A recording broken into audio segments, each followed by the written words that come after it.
When you know that you are queer, but your favorite drink is beer, that's gayish. You can bottom without stopping, but you can't stand going shopping, that's gayish. Oh, gayish, you're probably gayish. Well, life's just too short for narrow stereotypes, so it's gayish. We're also gayish. It's Gayish with Mike and Kyle. Hello, everyone in the podcast universe. This is Gayish, the podcast that channels all of its negative self-talk into ideas for sexy, dirty talk. You dumb whore. You fucking suck it. I don't know. I'm Mike Johnson.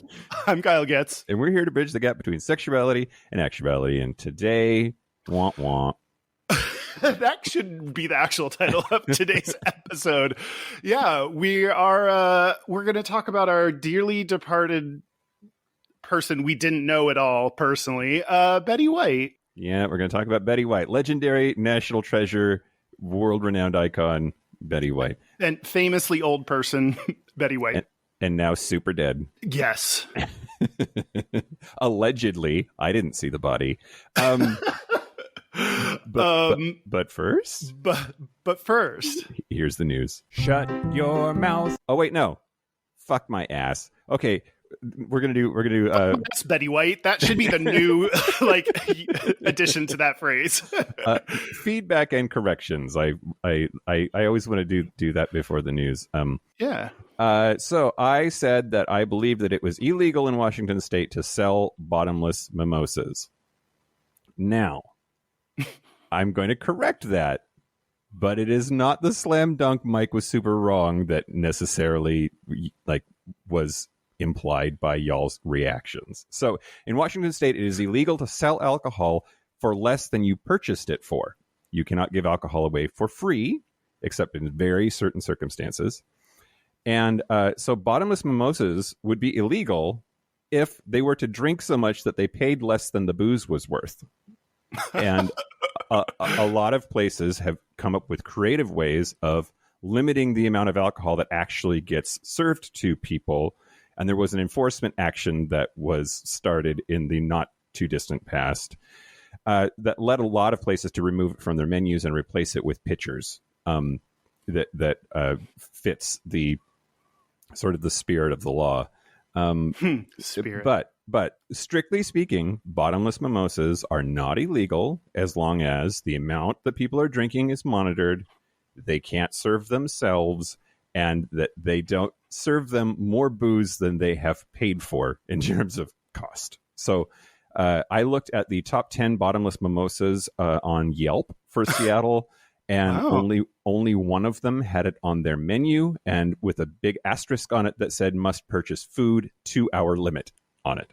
Clearly the gays had descended on that place at some point. But yeah, so strictly speaking, it is not illegal, but the law makes it very difficult to do if you actually are following the law. And that's sort of why it is a rarity compared to, say, 10 years ago when it was more of a thing in at least in Seattle.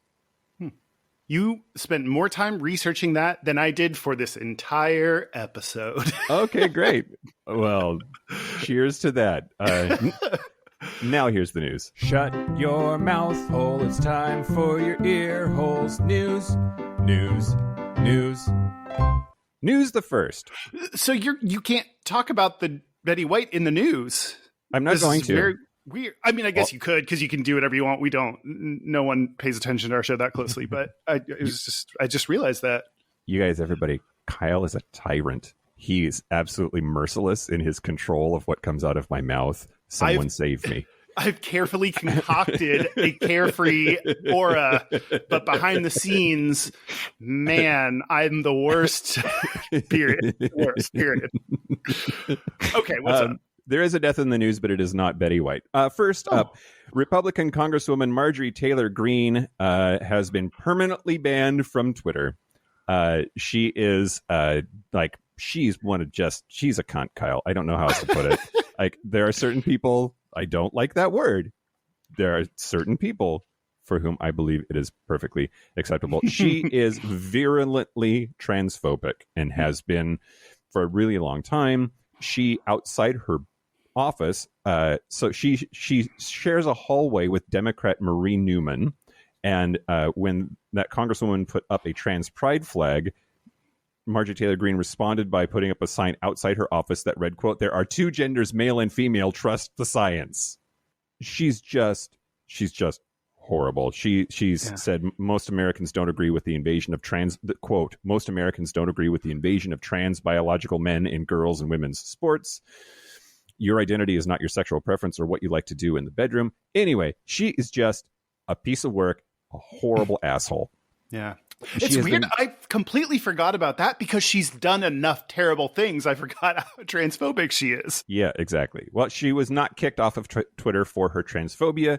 She was kicked off Twitter because she can't stop lying about COVID. Oh, yeah. She's been permanently suspended because of her habit of spreading misinformation about COVID-19. Now, I did not realize this, but Twitter has a 5 strikes and you're out policy, which seems like at least 4 too many, in my opinion. But, quote, "We've been clear that per our strike system for this policy, we will permanently suspend accounts for repeated violations of the policy." Marjorie Taylor Greene has had repeated violations of the company's policies surrounding COVID-19 misinformation. She was suspended back in March of 2021. And sorry. Twitter announced this process, this system in March of 2021, this 5 strikes and you're out policy, and she was suspended like almost immediately. And she's had 5 strikes, and so she is out. Other things that she's been just like a total bitch about: she's a QAnon conspiracy theorist. She said that COVID-19 is not dangerous unless you're over 65 or fat. She is just horrible. I fucking hate her, and she's no longer on Twitter. Man, Twitter having more strict policies than like news outlets. Like that's right? Gross, but I don't know. Yep. Yeah. Well, I guess good riddance. Despite the sign outside her door that said there are two genders, male and female, trust the science, she was asked in July 2021 by a reporter if she believes in science, and her response was, quote, "I believe in God." And wait. And of course, there is science. I don't worship science or think that science rules everything. I believe God rules everything. Okay, these days, sometimes, like, she agrees that science is a thing. You know what? First step. We all made that first step together. Yep. And maybe that's the best we can do. Oh, my goodness. Anyway, good riddance to bad rubbish. Yeah. News the second? Yeah. So Jeffrey Mccall, who is the ex-gay leader of the Freedom March, that's the name of the organization.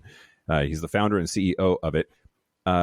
It describes itself as, quote, "a diverse group of Jesus followers who have been delivered from LGBTQ identities." So it's an ex-gay ministry. But he's now apologized a whole bunch on Facebook for banging dudes. Oh.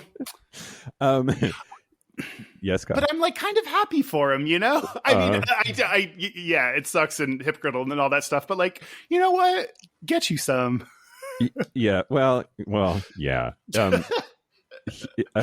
He has sometimes this guy. Oh my God! Just like, just suck a dick, bro. Or apparently he has been.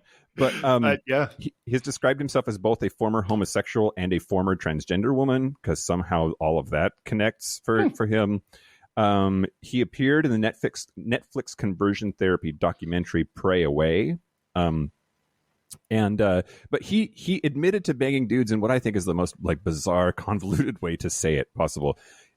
He said, quote, "I want to share about my falling short of the glory of God and giving my heart away to a straight man I was trying to help.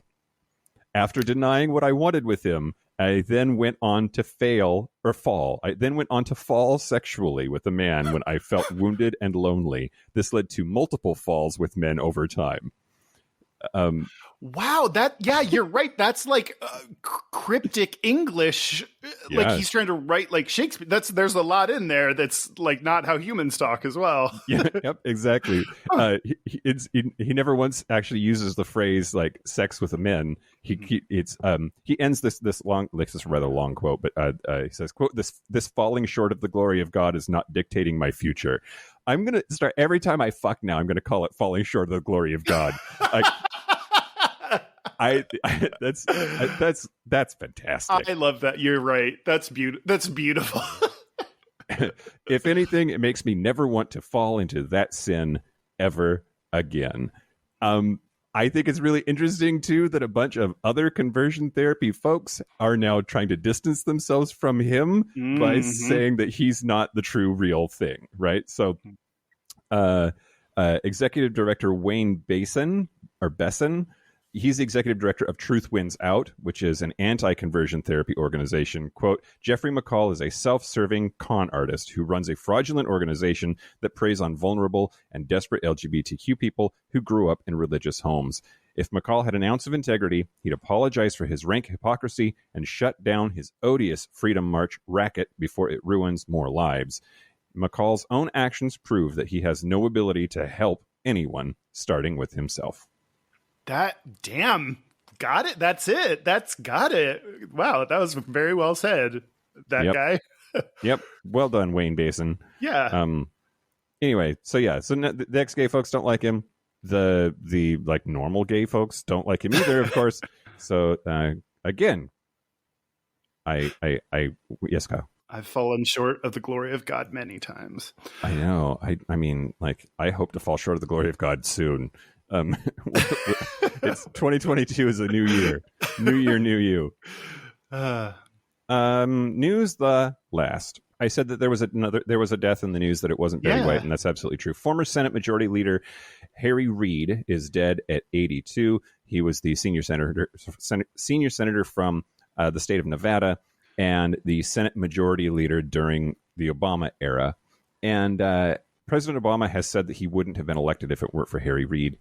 And but he was also a steadfast LGBTQ ally, and we have him to thank for the repeal of Don't Ask, Don't Tell. Oh, that happened under his stewardship of the Senate.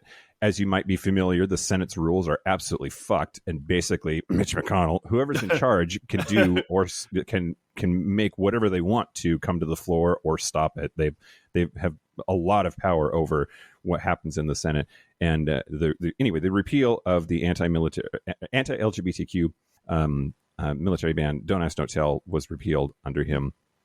I thought this was really sweet. So Lieutenant Dan Choi, an Iraq war veteran who was discharged because of Don't Ask, Don't Tell, gave Harry Reid his West Point ring, his graduation ring, with the agreement that it would be returned after the ban on service members was repealed. And he promised that he would ensure the repeal. And after the repeal, he invited Choi back to his office and returned the ring. I think also noteworthy, he's a Mormon. So he's a Democrat, but a Mormon, and that is not a church that's super friendly to LGBTQ people. And it's an example of both. You shouldn't be hasty and lump people in just because of their associations or affiliations, but also it's entirely possible to be an exception and do the right thing no matter what community you're a part of. Yeah. So anyway, Harry Reid has been really important to us as a community, and it's sad to see that he has left us. But wow, I didn't. It's less sad for me because I didn't know all that until this moment. So it's but now I care, kind of. Yep. That's the news. Speaking of other people I care about, I want to thank the following Patreon members. If you join Patreon, you get lots of extra bonus content, including last week's, which Dan did some butt chugging of champagne.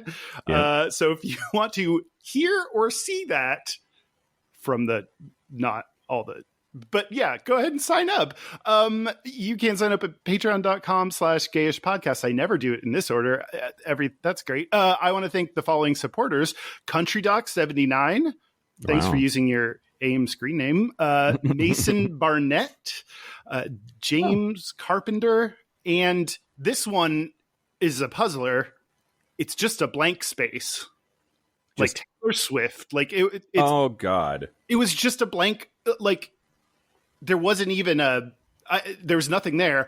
Hey, blank space, check to make sure you still get all your shit. And I don't know if that breaks anything on Patreon. I don't know how you have a blank space for your name, but thanks. I don't know.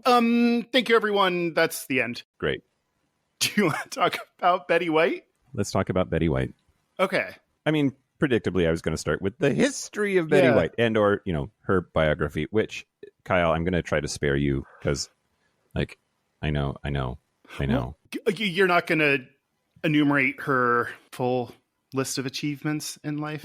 Okay, so just like with the Cher episode, which Cher's still alive, everybody. I don't know if you knew that. Although in the Patreon segment, fucking Dan is going to talk about a bunch of people that are famous that are almost dead or might be dead. It's like, who's going to die next? We're going to play a game and see if we can jinx anybody. I mean, the rule of threes.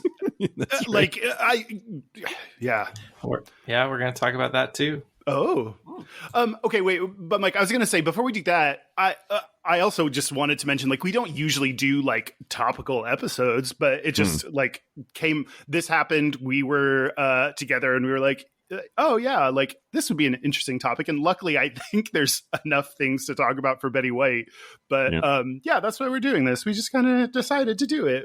I don't think we're going to be doing topical episodes in a new format or anything, but right. Yeah. Yeah, and she died New Year's Eve, which I think is pretty great because I think everybody was sort of distracted by New Year's Eve stuff. So, she didn't necessarily have to be like the focus all day in the news cycle or whatever. There's like enough stuff going on. I feel like if she had died at a different time, like we would have this big long mourning process, which might happen next week or 2 weeks from now when they were going to do her 100th birthday, which I guess they're still going to do. Well, they're missing a key component. But are they going to Weekend at Betty's her? Right? Yeah. Oh God. I love that so much. She seems like the type of person that would kind of be down with that. I think so too. Absolutely. Okay. Anyway, Betty White's biography, just like with the Cher episode, I'm going to miss some things. I'm going to fuck some things up. I'm going to gloss over something somebody out there is going to think was super important and I should have gone in depth. Mm-hmm. Fuck you. Have your own podcast. No, I'm gonna. But I do think it's worth sort of running down this 99 years of an incredible woman. So, her middle name was Marion. That's weird. God, my brain today. You're so distraught over Betty White. Yeah, I am. It's hard to think. Good luck editing me. I can't read today. I keep like I don't have dyslexia, but I imagine this is what it's like because I can't make my mouth say the words that I'm looking at, and usually I'm pretty good at that. Anyway, Betty Marion White, she was born in Oak Park, Illinois on January 17th, 1922, and she passed away 18 days before her 100th birthday, which, girl, get it. Yeah. Betty is usually short for Elizabeth. That is not her name. Oh. She has said that her name on her birth certificate is Betty. She and her family moved from Illinois out to California during the Depression. I think it's really funny that one of the very first things that she ever did that had anything to do with entertainment was at 8 years old. She called into a radio show in 1930. She graduated from Beverly Hills High School in 1939. At graduation, she said that she wanted to be a forest ranger. Unfortunately, women were not allowed to be a forest ranger because it was the 30s. So she decided to try writing instead, and writing led to performing, and that led her to decide that that's what she was made for and what she wanted to do with her life and her career. She took a break during World War II. She drove a PX She truck. took a break during World War II. She's so fucking old. Like that's right. Yeah. Yeah. I mean, she was old enough to take a break. Right.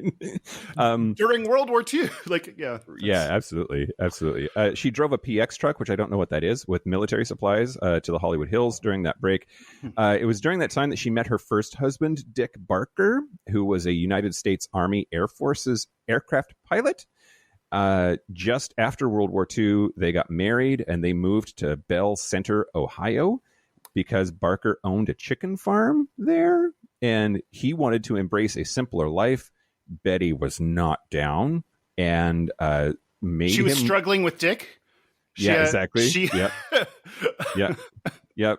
She didn't like the cock farm. She didn't like her husband Dick either. Anyway, she made them return to Los Angeles, and they got divorced within a year. So, don't really know necessarily what the dynamics were there, but like, he got her to move to farm country, and she's like, "Fuck this noise! I'm out. Are you coming with me or what?" I find this fascinating. She, after the war and after they moved back to LA, she made the rounds to movie studios and was looking for work, and they kept turning her down because she was not photogenic enough. Which, if you look at pictures of Betty White when she's in her 20s and 30s, she is goddamn fucking gorgeous. And I don't know if like standards of beauty have changed or if it's something about the way that she screen tested. I don't know. It just is mystifying to me that they would be like, you have a face for radio, which we get. Like, she started to look for radio jobs. Didn't matter if you were photogenic or not.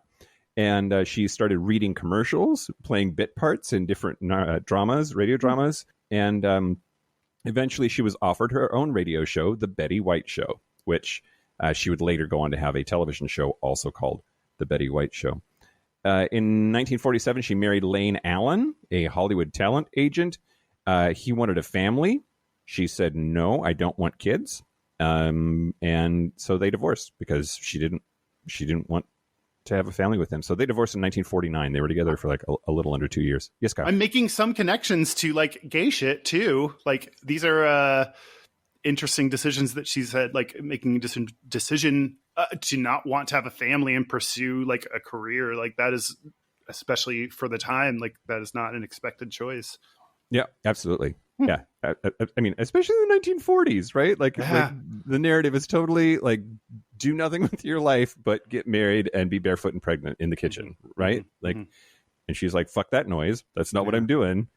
Anyway, so in 1949, she started appearing on daily live television. There was a variety show called Hollywood on television, and she became co-hosts with a man named Al Jarvis.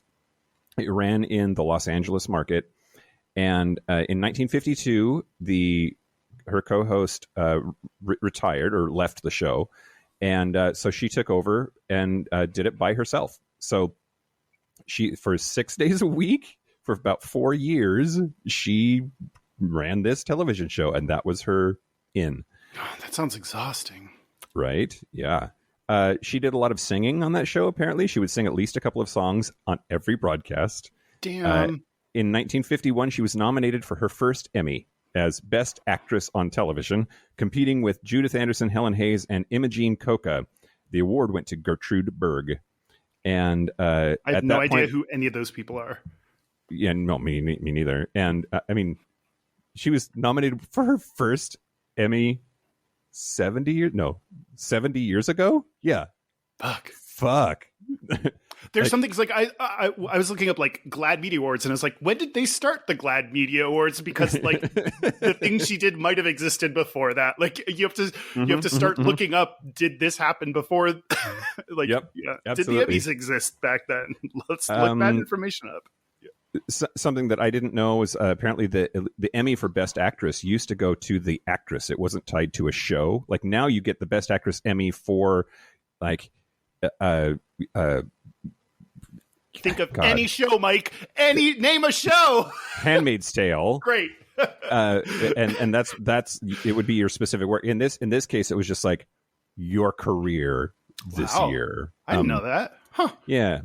So she started a show called Life with Elizabeth that was nationally syndicated from 1952 to 1955.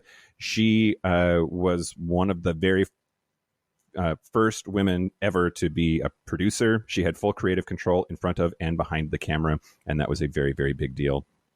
She, at the same time, from 52 to 54, she was doing the Betty White show on television. So busy. She's a busy bitch. Mm. Let's see. So she was on a bunch of game shows. She was on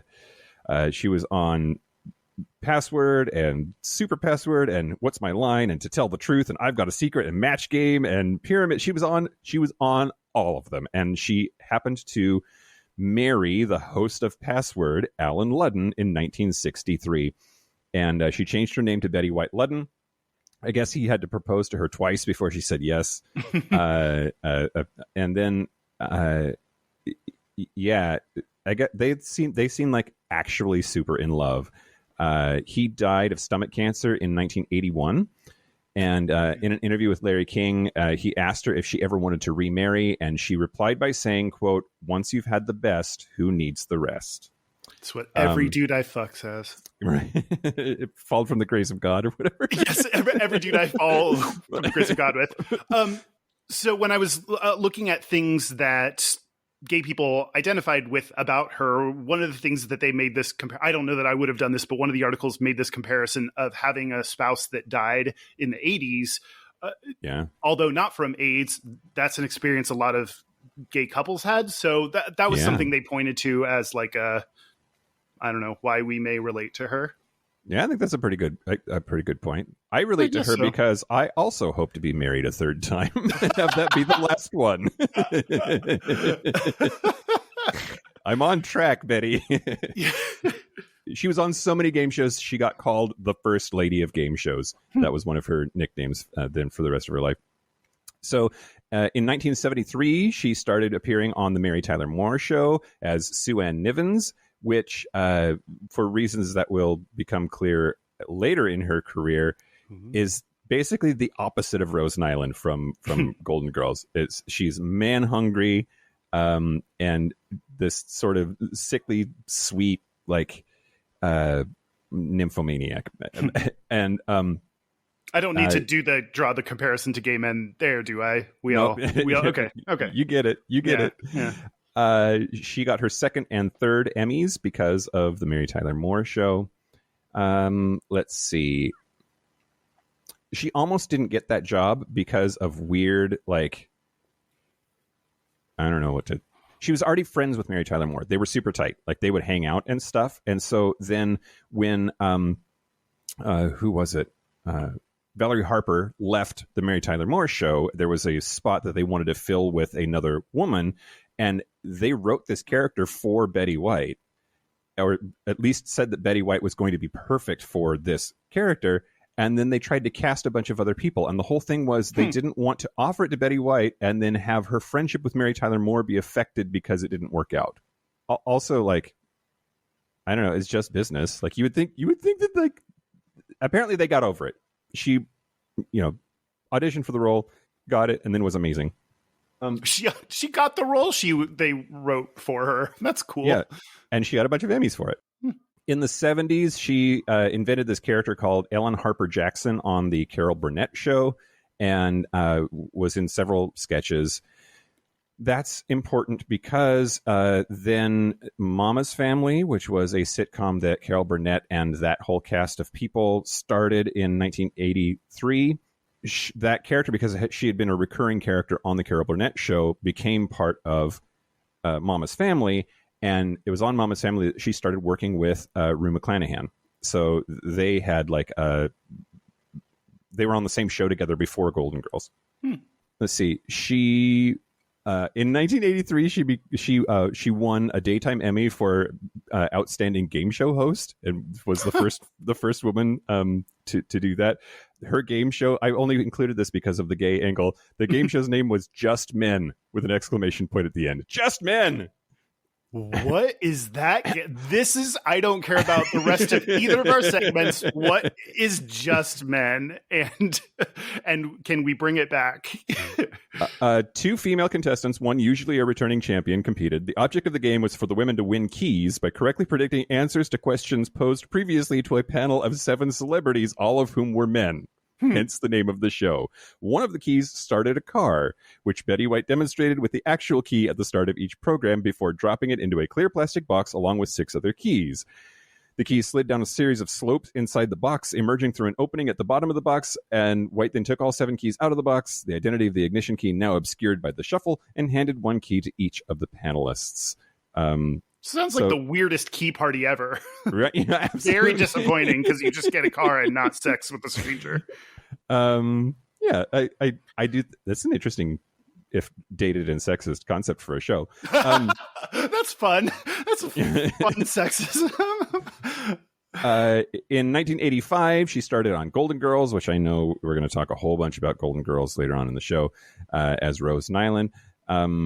This is a story that's told over and over and over again, but initially she was offered the role of Blanche and Rue McClanahan was offered the role of Rose, and then they switched. Like a key party. Like a key party, yeah. Yeah. Golden Girls ended in 1992. They spun off the Golden Palace with Rose, Blanche, and Sophia. The whole reason was B. Arthur was like, fuck this, I'm done being Dorothy, bye. I didn't know there was a spinoff from that, huh? Yeah, 1 season called The Golden Palace. Also, canonically, the shows Empty Nest and Nurses, both set in Miami, are in the same universe as The Golden Girls because Rose Nyland made appearances on those shows as well. I'm going to start going faster. I'm sorry. I just looked at the clock. I'm like 33 minutes. Jesus Christ. Okay. She was on The Bold and the Beautiful in 2006, which I didn't know Betty White was on daytime TV, on a fucking soap opera. In 2009, she was in the movie The Proposal alongside of Sandra Bullock and Ryan Reynolds, which started their adorable back and forth about Ryan Reynolds is in love with Betty White. Like she won't leave her alone, or he won't leave her alone. Was like, there were lots of jokes about that, which they're all adorable.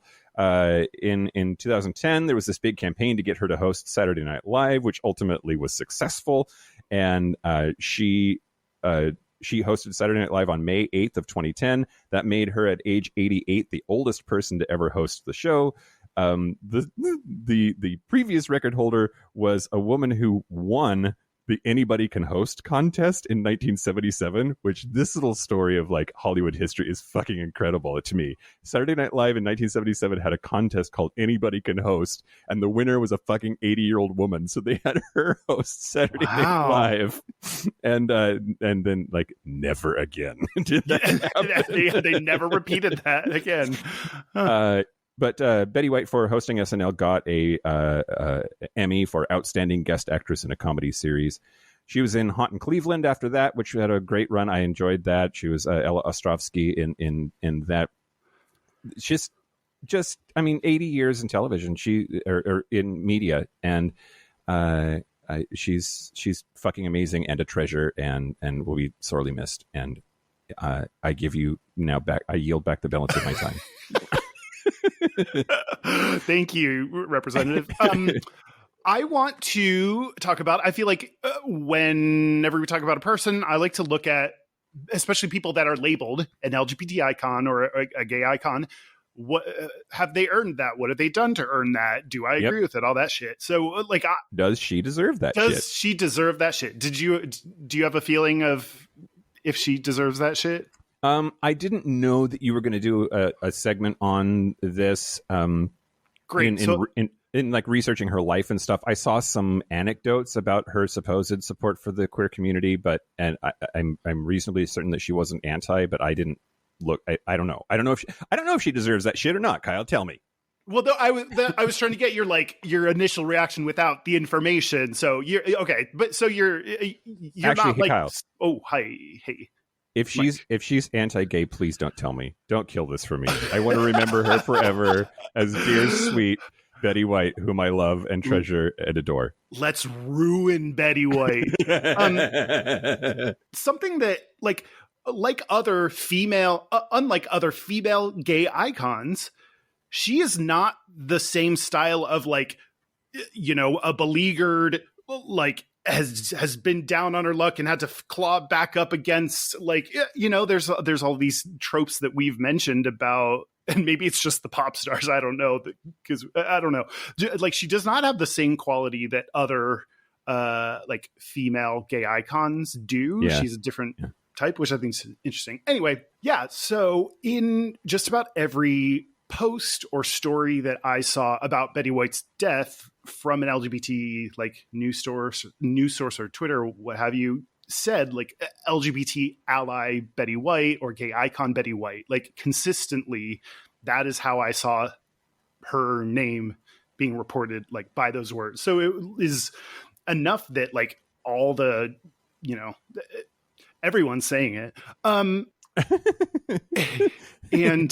in an article on the Daily Beast by Kevin Fallon, Kevin started it by saying, it's a little known fact that when you receive your gay card, it was hand delivered by Betty White. Oh.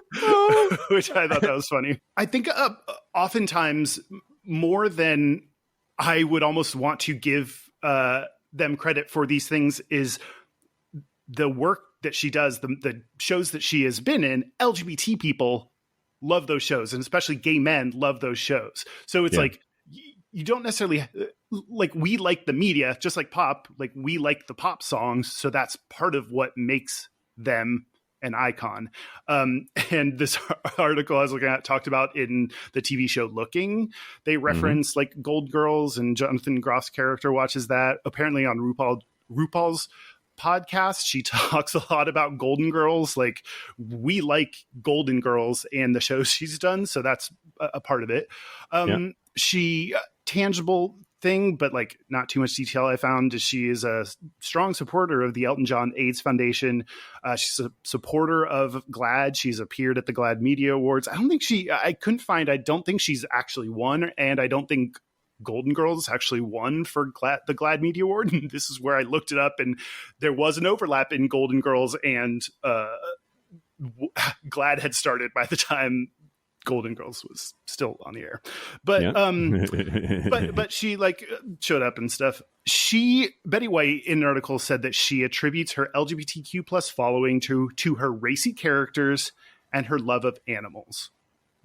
Which does she just mean because we like animals too, or is she like, I like bears, they like bears, No, I think that's what she means.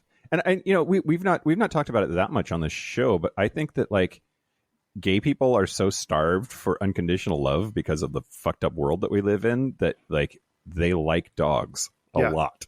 Yeah. Like, we did talk about that on the episode about dogs that got surprisingly sad.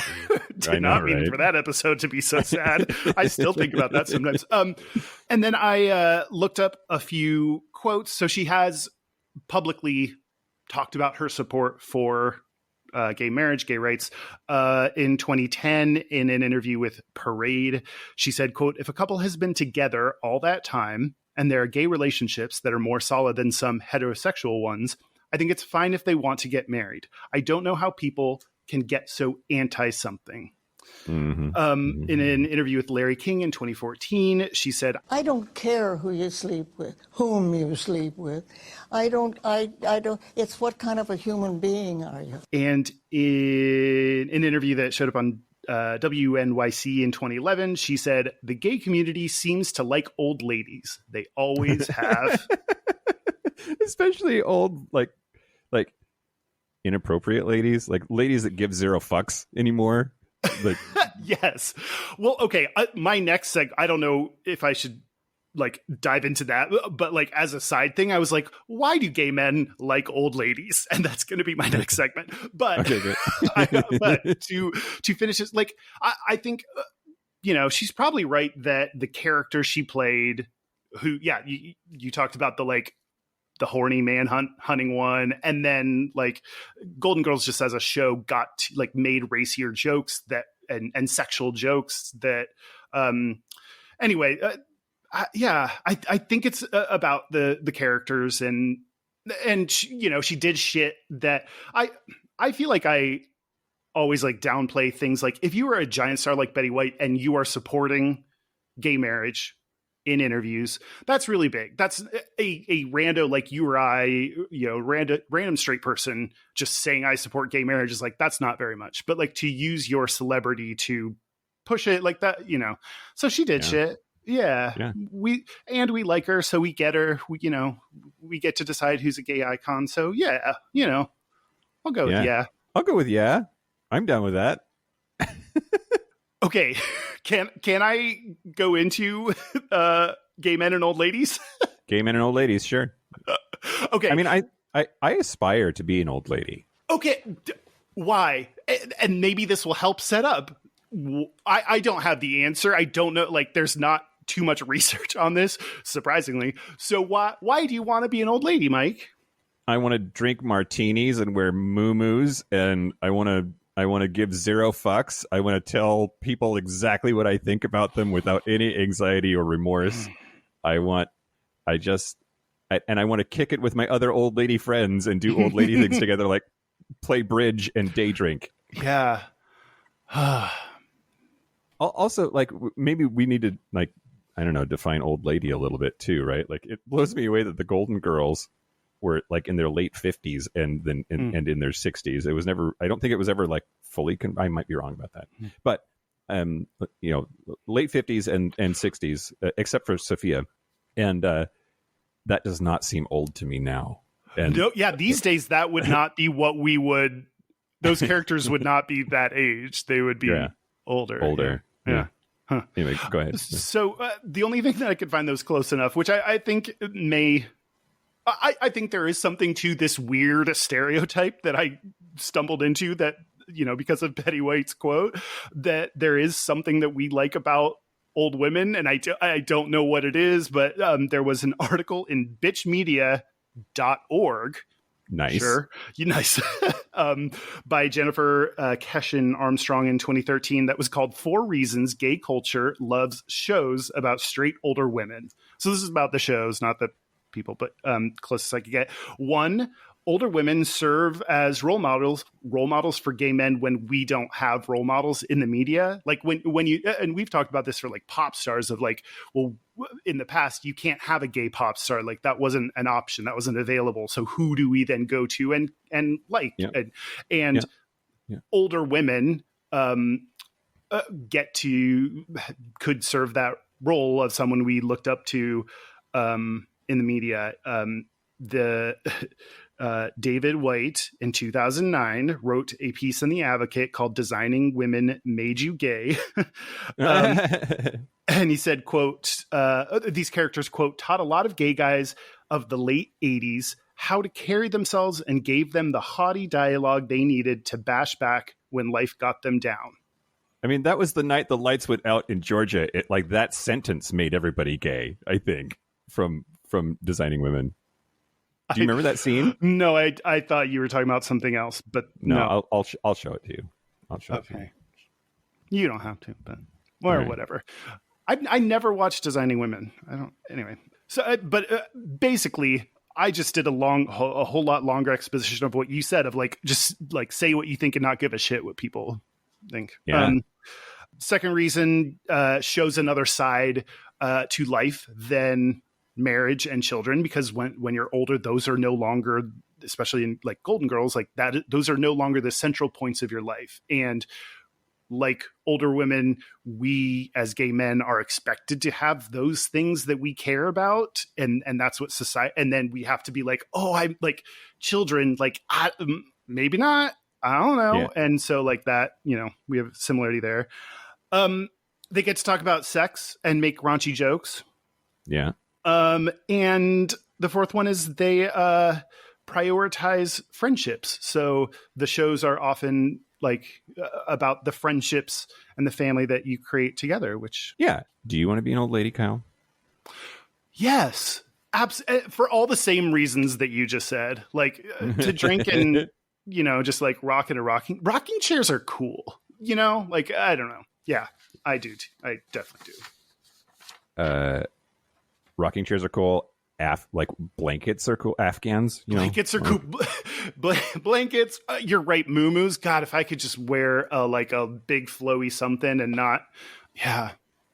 Not that I I could probably incorporate this into my outfit because I don't dress stellarly right now. It'd be just a different kind of weird dress that I could do.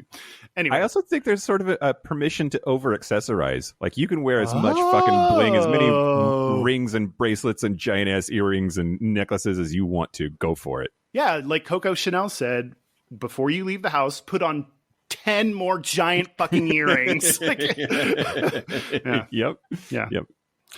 I think that I yield my time. Okay, great. So we're going to play a quick game, Kyle. Ooh. The name of the game is... Just Betty White Men. Oh. Yeah, exactly. Just Men. Did Betty White say it? Okay. Did Betty White say it? Okay, here we go. Are you ready for this? I'm going to say a quote. You have to tell me if it's something Betty White said. Okay. All my life, even as a kid, I have preferred men older than I am. Unfortunately, today I don't think there's anyone older than I am. I thought she dated people younger than her. I thought her relationships were with... I'm going to say no. I'm going to say she almost said that, but I think she was married to younger people. So no, she did not. Incorrect. She did say that indeed. Okay. Yeah, she into daddies, apparently. Betty White. That might be the gayest thing about her. Okay, here's number 2. Quote, you can always tell about somebody by the way they put their hands on an animal. Oh, she liked animals. Yes. She said it. She absolutely said that. She was a huge animal rights activist and known for that. And I love that quote because I absolutely agree with her. Like, people who are rough with animals that is a bad person. Yeah. Okay, this is a dialogue, and I want to know if you if it's properly attributed to Betty White. Andy Cohen, you're the queen of television. Betty White, better you say that to me than I say that to you. I really hope so. Yes, I'm going to say yes. Yes, she absolutely said that to Andy Cohen. That's so fucking funny. Isn't that great? Okay, here we go. Quote, why do people say grow some balls? Balls are weak and sensitive. If you really want to get tough, grow a vagina. Those things take a pounding. I've heard that thing. We haven't had a no yet. I'm going to say no. That quote gets attributed to Betty White all over the internet, and she did not say it. It is not her. When she was asked about it, she said, quote, that's what I hate about Facebook and the internet. They can say you said anything. I would never have said that. I'd never say that in a million years. Proper attribution. Apparently there's a New York stand-up comedian named Shang Wang who had a whole segment in a stand-up routine that was roughly the same idea. And it's possible that Shang actually stole that from Hal Sparks. Adorable, very attractive Hal Sparks, who also had a whole segment. I think that part of his stand-up was called "Pussies Are Stronger" or something. Hal Sparks, from Queer as Folk. Yep. Huh. Yep. Okay. Quote: all through the South, there was this whole ruckus that they were going to take the show off the air if we didn't get rid of Arthur because he was black. At that point, it was a very heavy thing, and I said, I'm sorry, but he stays. Live with it. Yes, because I think I know what this is referring to. She absolutely said that about dancer Arthur Duncan being on the Betty White show in 1954. That's the 50s, Kyle. That's not, that's just so early for her to just be like, but yeah, she had a black dancer on her show, and the South freaked the fuck out, and she said, "I don't care." Which lucky that it was her show, and she had the power to do that, right? Didn't it eventually get canceled? Didn't it get canceled soon after that? No one knows. It's impossible to tell. It's impossible to tell. Okay, next one. Did Betty White say this? Just setting it up a little bit. This whole thing about Republicans hate Sesame Street. Yeah. And Senator Josh Hawley was talking about masculinity and how it's under attack from the left, blah, blah, blah. And Betty White tweeted, quote, "I've seen a lot of men in my day, and I'll be damned if Josh Hawley doesn't wear women's underwear." Oh, I'm going to say no, she didn't. That is correct. She did not say that.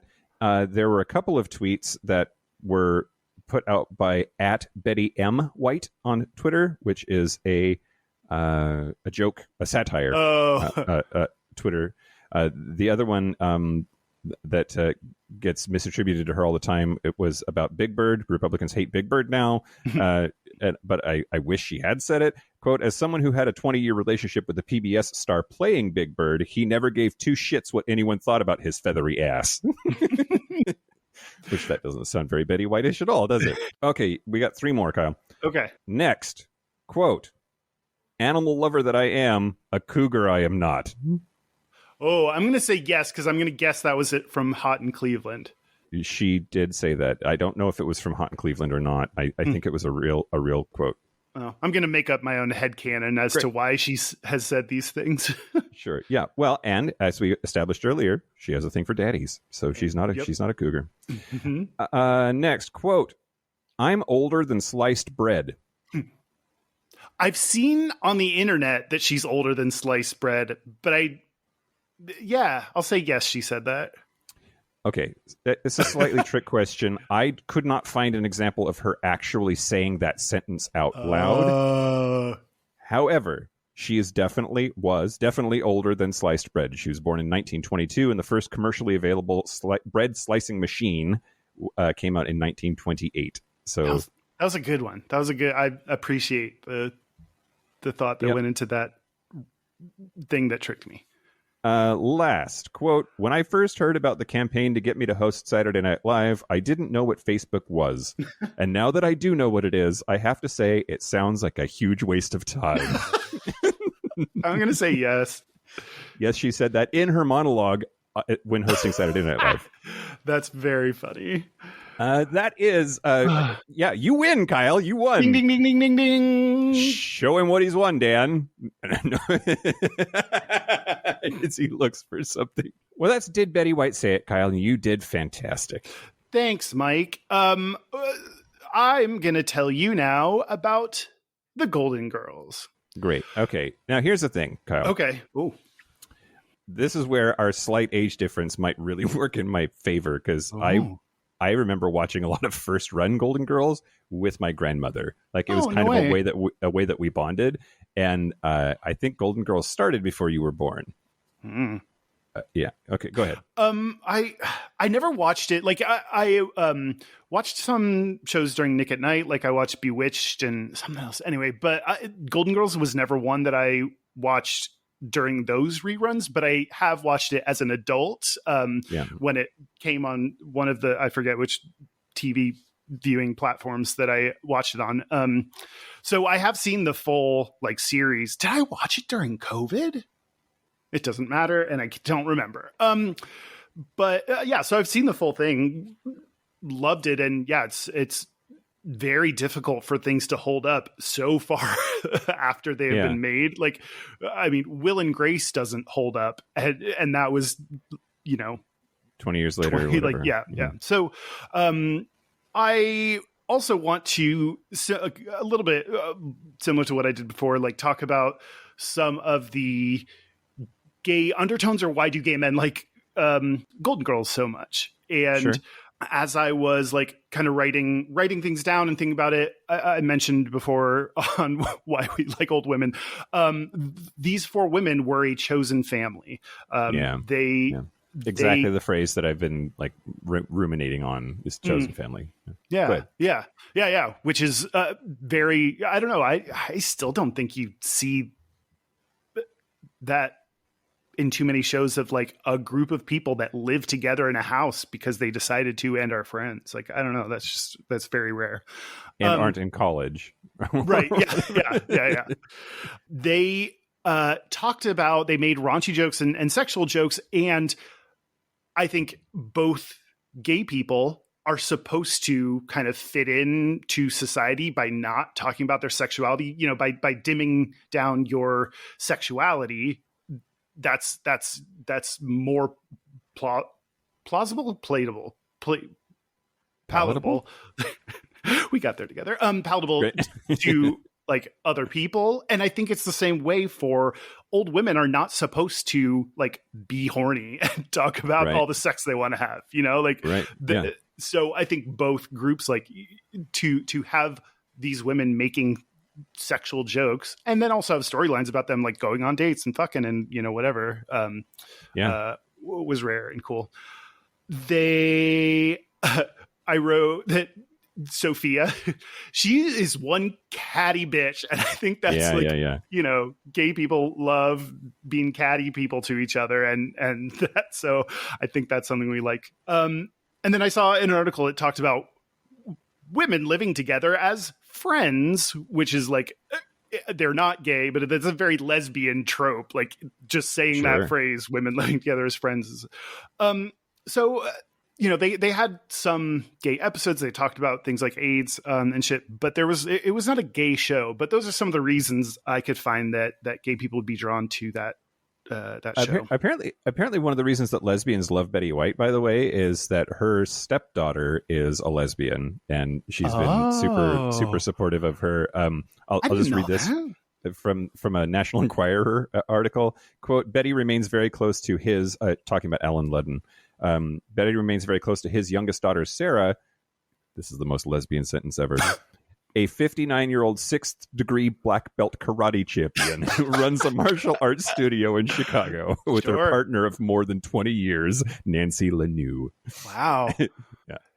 We were talking about wanting to be old women. I don't want to be the old woman that runs shit and has to fight shit. Like, no, I want to be the kind that just chills.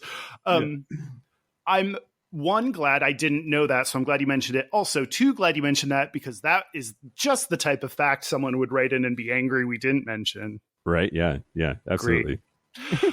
And I wrote down. I watched the like YouTube clips of where they talked about gay shit. So this one is about gay marriage. Oh, look, I can accept the fact that he's gay, but why does he have to slip a ring on this guy's finger so the whole world will know?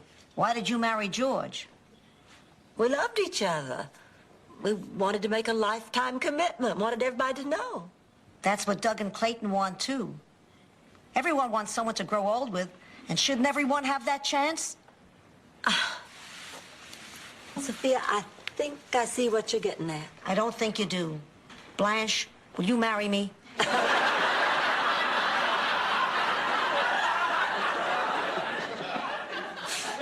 God, that show. So, like, that conversation, that discussion about gay people and gay marriage was huge for that time. And also, I think it's really cool that joke at the end, the punchline that they're building to is not at the expense of gay people. The joke is not how weird or gross or whatever gay people are. Like it is a funny joke that doesn't use us as the punchline. Yeah, absolutely. Absolutely. Which actually, Frasier is for sure one I watched during COVID, and that one does a pretty good job at not making gay people the punchline, like even though they joke about shit. Okay, and the other one I wrote down was an episode about AIDS, where Betty White's character had surgery and got risk for getting AIDS from the blood or something in it. Yeah, and when Betty White's character is having this discussion and freaking out, this isn't supposed to happen to people like me. You must have gone to bed with hundreds of men. All I had was one innocent operation. Hey, wait a minute. Are you saying this should be me and not you? No, I'm just saying that I am a good person. Hell, I'm a goody two-shoes. AIDS is not a bad person's disease, Rose. It is not God punishing people for their sins. Which, like, that is a very just like on the nose, like it made sense in the context to that, but also is like very like, this is what people are saying about it, and let's directly. They did not mince their words in the writing of that. Yeah, and I don't know what season it was, but it really doesn't matter. We were not having a healthy conversation about HIV/AIDS in this country, and it just we just weren't. Yeah. Yeah. Yeah. It was brave to take that on. Yeah, absolutely. Absolutely. Yeah. So there's like both gay undertones to the show, and there are some directly gay characters and references in it. So all of that kind of builds to why Golden Girls is a popular gay show. Yeah. Yeah. I started watching it with my now former roommate, and it's been slow going rewatching it because I've been not getting ahead. And we don't see each other that often anymore. He doesn't live here anymore. But it's been really fun to revisit it, and I think it definitely it holds up better than it should given its age. Yeah, and it's pretty awesome. Yeah, it's interesting seeing Betty White talk to Larry King. I watched part of her conversation just to get the gay quote from that to tell you, but she was talking about how people don't have one TV series that they get on and then are known for. And she's like, and I've had 3 or whatever she said. Yeah. And so it at that point very much did remind me of Cher and how she has continued and stayed in, in the media doing her thing for so long. It's very impressive. Yeah. Yeah. Well, and, 2010. I didn't write it down, unfortunately. In 2010, Hot in Cleveland is happening, and the Saturday Night Live campaign to get her to host was happening. And somebody was like, "Your career is having a big comeback." And she said, "I didn't think I went anywhere." Coming back from where? I did see an article reference the Snickers commercial she was in as part of that constellation of things that helped bring her back. Which, I think she in a Snickers commercial got tackled or something that we were like, oh, lady playing football. That's crazy. Oh, because she ate a Snickers. That checks out. Yeah. That's all I have about Betty White. All right. Well, we should probably, we talked a little bit earlier in our production meeting about this is probably the Golden Girls episode. We might do a Golden Girls episode after we run out of shit to talk about, but this is likely it. So, dear listener, when you get to our Golden Girls episode, we are scraping the bottom of the barrel, and that's when it's time for you to maybe not listen anymore. Yep, this is your pre-warning. Yep, exactly right. Yeah. What do you think about this? Which Golden Girl are you? Which Sex and the City character are you? Which, all of that. And I have to ask you if you have an answer. Do I? I don't think I do. I do this with Sex and the City. I'm like, I'm this person and that person. It's that's not the point. I don't know. Who am I? Am I Blanche? Hint, we answered this question during the 250th episode Q&A. What did I say then? Can I use my answer? Can I cheat off myself? I don't remember. Damn it. Look, one thing about the Q&A episodes, I am drunk. When we do those, yeah, this past time, I blame COVID. For 300, we're definitely doing the Tour de France. I have to figure out what the fuck that is, but we're doing that. Yes, yes. I'm gonna say Rose mixed with Blanche. I don't think I'm B. Arthur because I am not that. I'm just very tall, but that's the end of it. I do not. I am not a no nonsense bitch that will stand up and do what's right. I'm too fragile for that. Yep. Who are you? I don't know. And if you were going to try to say Blanche, I was going to argue with you about you. I'm not Blanche. No, I don't think so. And the reason I don't think so is because you're surprisingly private or demure about your sex life when we're not on the air. And you are not grotesquely, overtly, flamboyantly sexual with people. When we interact socially, you're not pulling your shirt down and strutting your shoulders like she does. You know what I mean? It's one of the things that my friends like least about me. Yes. Yeah, okay. I can go more Rose. Oh my God, I'm Betty White. Yeah, you might be Betty White. And I am kind of dumb. Like, that's fine. But very sweet and But pretty. so nice. Okay, wait, but you you had to know this was coming. You had to know that was well, the next now I question. don't remember what I said on the 250th. It must have been real good. Samesies. Yeah, I'm sure. I mean, I think I want to be a Sophia, but I don't know that I don't know that I'm that mean. Like That's true. I might also be a Rose, Kyle. No, you're too smart. You might be B. Arthur. Yeah, Dorothy. I'll take Dorothy. I wish I had more of her, like, or I wish I had less fucks like she does. But anyway. Yeah.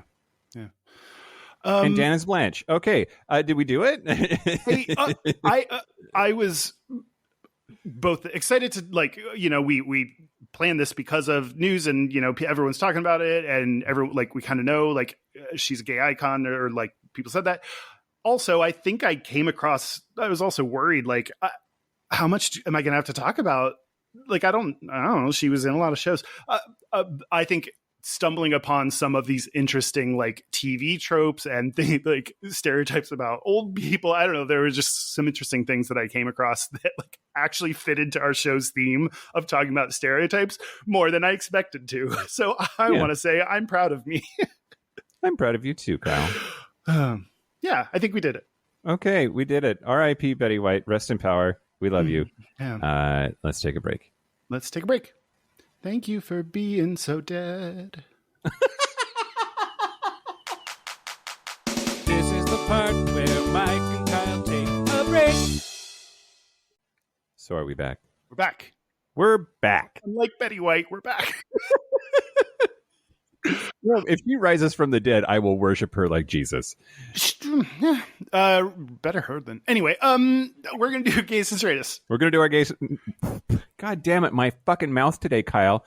We're going to do our gayest and straightest.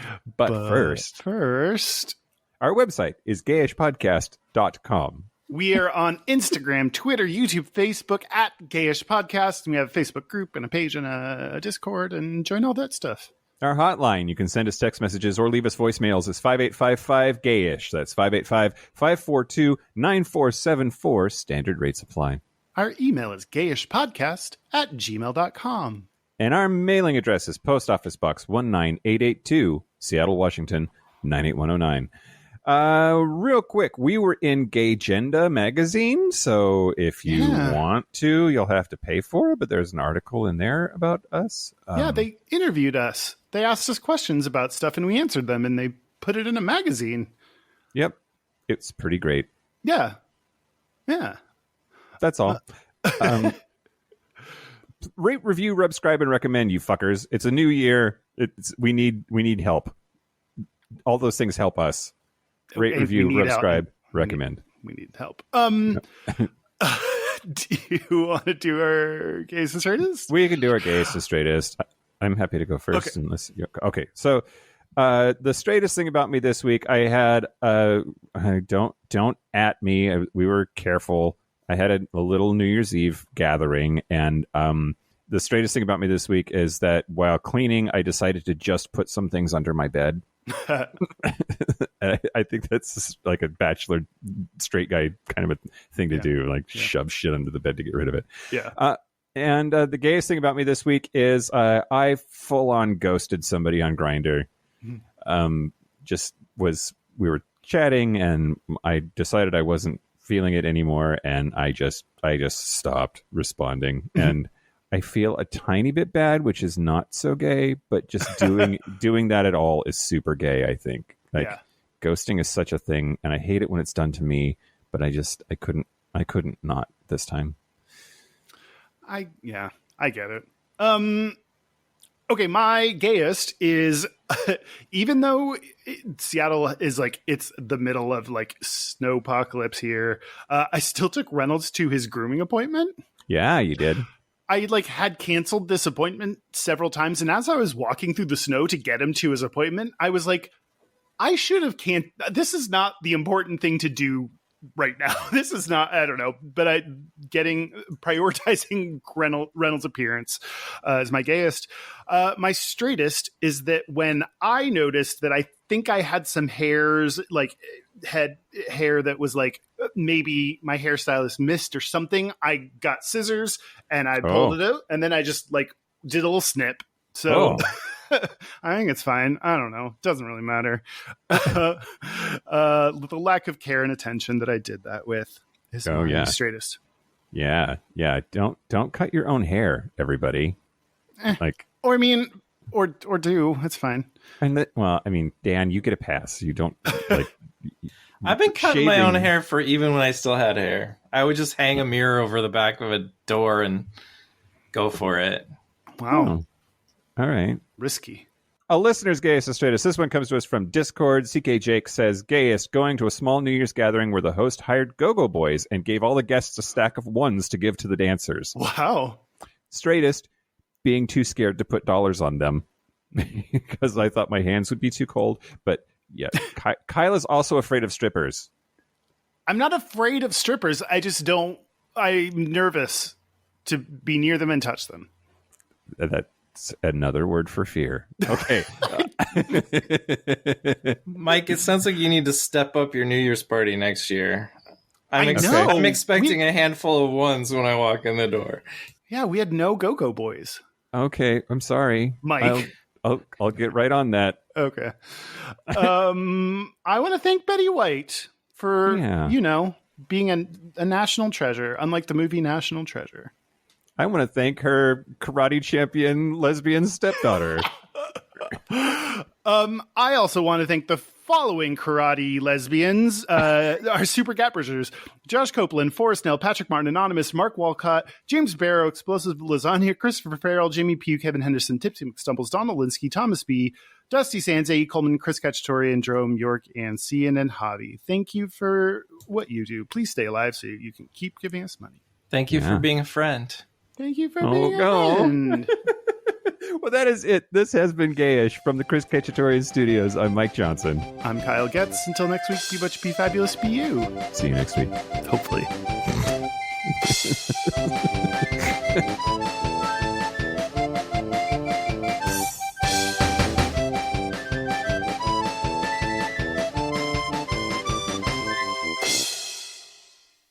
For some reason, I felt William Shatner come over me. Right. Which happened. Oh, I wish I could say if the someone, same. yeah.